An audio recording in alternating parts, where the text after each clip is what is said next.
نحمدہ و نصلی علی رسولہ الکریم، اما بعد۔ محترمہ صدر جلسہ، معزز اساتذہ اکرام اور میرے پیارے ساتھیوں، السلام علیکم ورحمۃ اللہ وبرکاتہ۔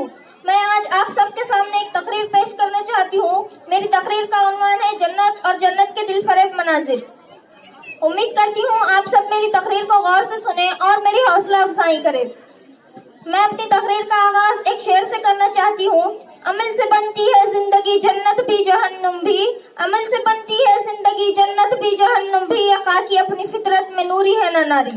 اللہ پاک نے ایک ایسا نظام بنایا ہے جو پیغمبروں کے ذریعے اپنے بندوں تک پہنچایا گیا ہے کہ توحید، رسالت اور یوم آخرت کو جو کوئی دل سے مانے گا اور اپنے رب کی بندگی کرے گا، اس کے لیے جنت میں لازوال نعمتیں ہیں اور دل فریب مناظر ہیں۔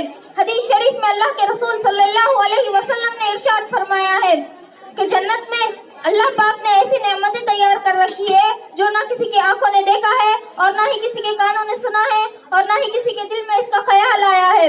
جنت ایک ایسا مقام ہے وہاں جو جی چاہے وہ ملے گا، مگر شرط یہ ہے کہ وہ اس دنیا میں اپنے رب کی مان کر جائے۔ جنت میں نہ کوئی تکلیف ہے، نہ ہی کوئی پریشانی اور نہ ہی کچھ محنت و مشقت ہے۔ حدیث شریف میں اللہ کے رسول صلی اللہ علیہ وسلم نے ارشاد فرمایا ہے کہ جنت میں سب سے اعلیٰ مقام فردوس ہے۔ جب مانگو اللہ سے تو جنت الفردوس مانگو۔ اس فردوس کی 4 نہریں جاری ہوتی ہے۔ نمبر 1 دودھ کی نہر، نمبر 2 پانی کی نہر، نمبر 3 شہد کی نہر، نمبر 4 شراب کی نہر۔ جنت میں ایسے ایسے کئی دل فریب مناظر ہیں جن کو دیکھ کر دل خوش ہو، راحت و آرام نصیب ہو۔ اللہ پاک ہمیں ان نعمتوں سے مالا مال فرمائے، جنت کی دل فریب مناظر ہمیں بھی نصیب ہو۔